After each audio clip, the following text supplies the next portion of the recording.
Hi! If you are enjoying Sit Down with Jesus, you might want to check out our other resources at www.ourpeoplemedia.com. Our small group series, His Story, My Story, will help represent Jesus by telling stories from His life. Want a practical course on holiness? The House series will work well for your small groups, your church, or your core. And there is more, like clips for kids evangelism. Go today to www.ourpeoplemedia.com.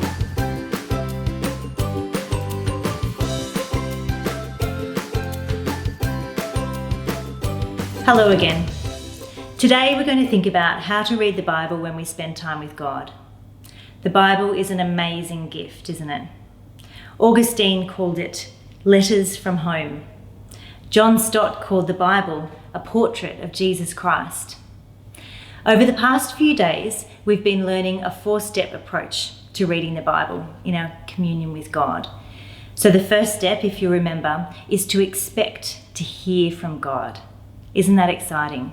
God still speaks to us today through His Word. The second step, go slow. Put the handbrake on, remember? And today I want to talk to you about the next step. And the next step is to stop and to think about what we've read. So we're going to have to put the handbrake on there too. Luke's Gospel tells us that after the first Christmas, Mary treasured all these things in her heart and often pondered on what they meant. And that's from Luke 2:19. She pondered them in her heart. She thought about them. That's what you and I can do when we read the Bible. Eugene Peterson described it like this. It's like when you have a cough lolly in your mouth and you suck on it slowly and it just dissipates, kind of all melts in. So after we've read the Bible, we need to stop and think. Now, there are some methods for how to think about the Bible. And I'm going to give you one method today, and tomorrow we'll try another one. So this method is called the movie method. Who likes watching movies? Me. But what it is about, it's about once you've actually read a passage, you stop. You don't rush on. You don't rush on to prayer, or you don't get up and do your dishes.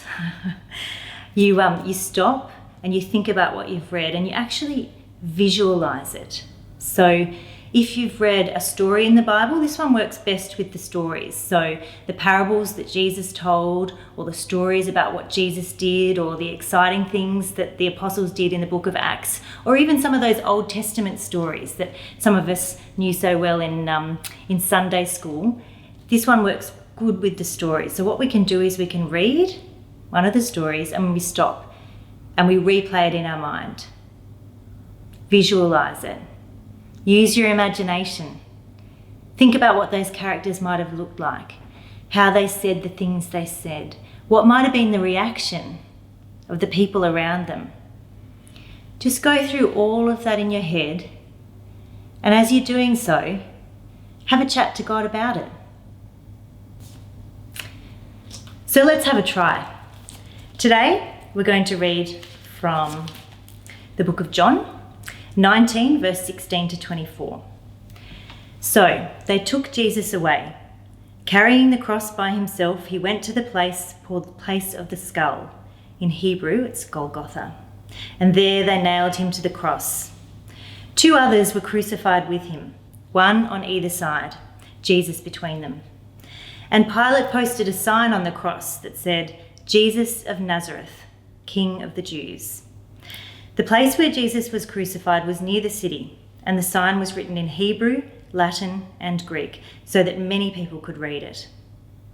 Then the leading priests objected and said to Pilate, change it from the King of the Jews to, he said, I am King of the Jews. Pilate replied, no, what I have written, I have written. When the soldiers had crucified Jesus, they divided his clothes amongst the 4 of them.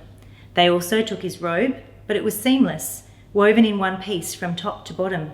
So they said, rather than tearing it apart, let's throw dice for it. This fulfilled the scripture that says, they divided my garments amongst themselves and threw dice for my clothing. So that is what they did. And that's the reading for today. Now, I I want you to picture that scene. Run it through your imagination. Picture yourself there, looking at those crosses, looking at those soldiers as they were throwing dice. Allow your thoughts to lead you to Jesus and talk to him and worship him.